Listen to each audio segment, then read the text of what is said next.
Mesti ramai yang ketanya-tanya kan, dengan ledakan e-pembelajaran sekarang ni, apa yang sebenarnya berkesan? Macam-macam pendapat kita dengar. Tapi hari ini, kita akan ketepikan semua tu. Kita akan selami apa yang dikatakan oleh kajian saintifik selama sedekat untuk cari jawapan yang sebenar. Jom kita mulakan. Cuba anda bayangkan, macam dalam sekelip mata, lebih 1.5 bilion pelajar di seluruh dunia, bukan juta ya, bilion, terpaksa beralih ke pembelajaran dalam talian. Ia satu kejutan besar, satu eksperimen pendidikan global yang tak pernah dirancang. Tiba-tiba je bilik darjah bertukar jadi skrin laptop di bilik tidur.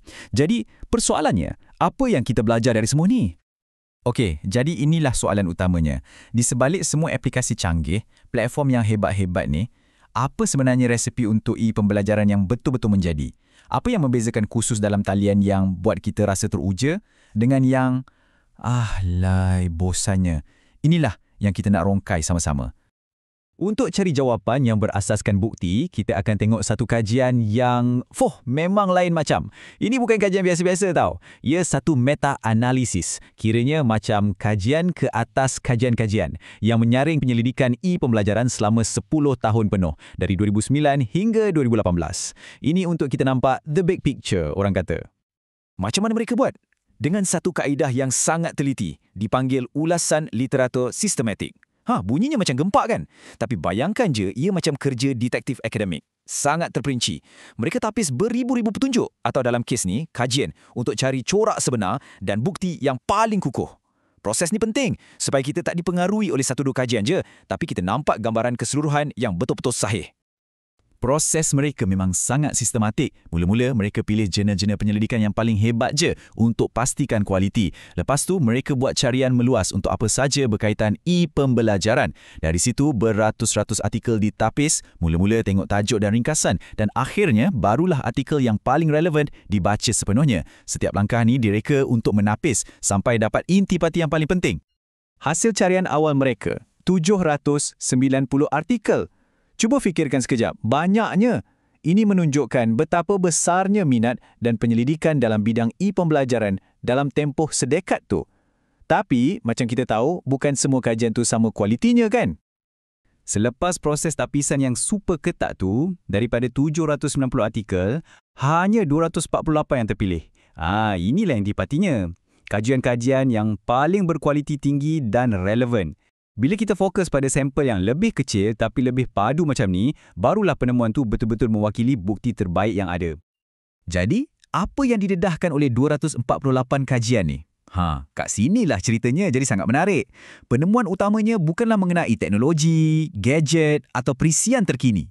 Sebaliknya, tema paling kuat yang asyik muncul berulang kali adalah mengenai manusia.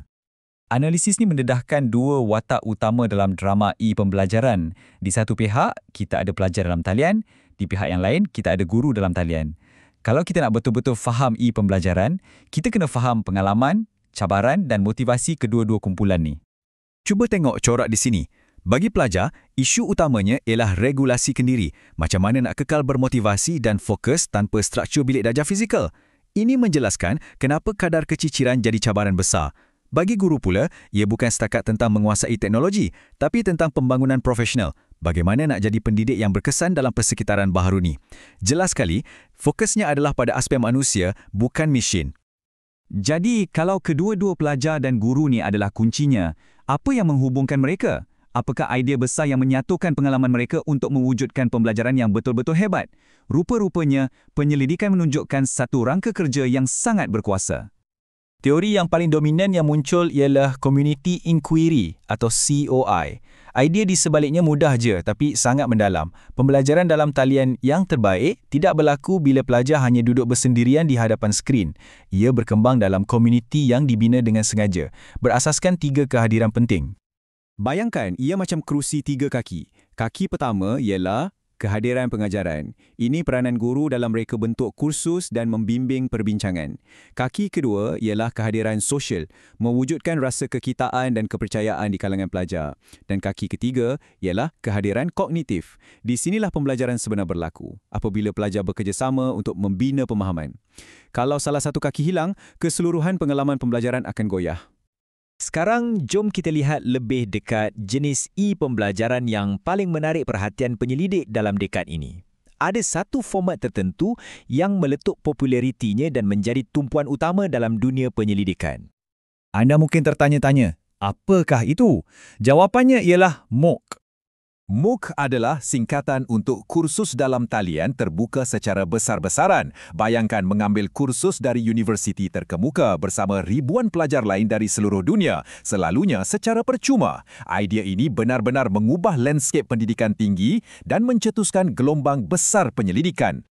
Kebangkitan MOOC dalam dunia penyelidikan ni memang mendadak. Sebelum 2013, ia hampir tidak disebut dalam data. Tapi menjelang 2016, ia telah menjadi salah satu topik yang paling hangat dan ia kekal menjadi fokus utama sehingga akhir dekad tersebut. Ini menunjukkan betapa besar impaknya. Dan apa yang penyelidik kaji tentang MOOC?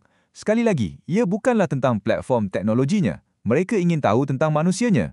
Siapakah yang mengambil kursus ini? Apa yang mendorong mereka untuk mendaftar? Mengapa begitu ramai yang tidak menyelesaikannya? Dan yang paling penting, bagaimana kita boleh mereka bentuk MOOC yang lebih baik, yang benar-benar memupuk interaksi dan pembelajaran? Baiklah, kita dah lihat metodologi, kita dah lihat peranan pelajar dan guru, dan kita dah bincangkan kebangkitan MOOC. Sekarang, mari kita gabungkan semuanya. Apakah mesej besar di sebalik semua ini dan mengapa ia sangat relevan untuk masa depan pembelajaran? Petikan ini dari kajian asal merumuskan segala-galanya. Pendidikan telah meninggalkan teknosentrisme, iaitu obsesi terhadap teknologi demi teknologi, dan sebaliknya mengalihkan fokus ke arah proses pedagogi dan ejen utamanya. Dalam erti kata lain, ia adalah mengenai pengajaran dan manusia, bukan perkakasan. Jadi inilah mesej utamanya, intipati dari sedekat penyelidikan. Kejayaan e-pembelajaran bukan tentang alat. Ia bukan tentang perisian yang paling hebat atau sambungan internet yang paling laju. Ia adalah tentang manusia.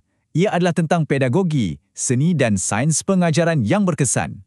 Jadi, apa yang perlu kita lakukan? Daripada mengejar teknologi terkini, kita perlu fokus untuk memupuk pelajar yang berdikari. Kita perlu melabur dalam pembangunan profesional guru kita. Dan yang paling penting, kita perlu bekerja keras untuk membina komuniti pembelajaran dalam talian yang sebenar, di mana pelajar merasa terhubung dan dicabar dari segi intelek. Ini membawa kita kepada satu persoalan akhir yang penting untuk kita renungkan. Dalam kegairahan kita terhadap dunia digital, adakah kita telah terlalu fokus pada elektronik dan terlepas pandang perkara yang paling penting, pembelajaran itu sendiri? Berdasarkan sedekat penyelidikan ini, jawapannya jelas. Sudah tiba masanya untuk kita meletakkan pembelajaran dan manusia kembali di tengah-tengah perbualan.